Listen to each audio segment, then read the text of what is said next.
భారత క్రికెట్లో కోహ్లీ తర్వాతి సూపర్ స్టార్ గా పేరు తెచ్చుకొని ఇటు ఐపీఎల్లో అటు అంతర్జాతీయ క్రికెట్లో పరుగుల వరద పారించి చూస్తుండగానే 3 ఫార్మాట్లలో కీలక ఆటగాడిగా ఎదిగాడు శుభ్మన్ గిల్. కోహ్లీ తర్వాత ప్రపంచ క్రికెట్లో ఆ స్థాయిని అందుకోగల బ్యాటర్గా శుభ్మన్ ని అభివర్ణించారు మాజీలు. అలాంటి ఆటగాడి ప్రదర్శన ఉన్నట్లుండి పడిపోయింది. కొన్ని నెలలుగా వరుస వైఫల్యాలతో అతను సతమతమవుతున్నాడు. ముఖ్యంగా ఓపెనింగ్ నుంచి 3వ స్థానానికి మారాక గిల్ ఆట తీవ్ర నిరాశకి గురిచేస్తోంది. నెమ్మదిగా ఉండే, ముఖ్యంగా బంతి బాగా టర్న్ అయ్యే వికెట్స్ పై ఆడేటప్పుడు గిల్ బాగా తడబడుతున్నాడు.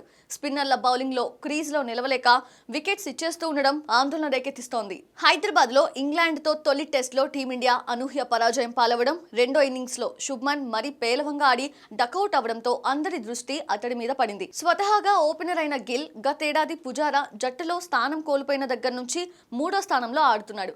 ఓపెనింగ్ లో ఉన్నంత సౌకర్యవంతంగా అతను ఈ స్థానంలో ఆడలేకపోతున్నట్లు స్పష్టంగా తెలిసిపోతోంది. ఆరంభంలో పేసర్స్ ని ఎదుర్కొని క్రీజ్ లో నిలదొక్కున్నాక స్పిన్నర్స్ ని ఎదుర్కోవడంలో అతడికి కొంత సౌలభ్యం ఉండేది. కానీ ఇప్పుడు 3వ స్థానంలో నేరుగా స్పిన్నర్స్ ని ఆడడంలో చాలా ఇబ్బంది పడుతున్నాడు. 3వ స్థానానికి మారాక 5 టెస్టుల్లో అతను 147 పరుగులే చేశాడు.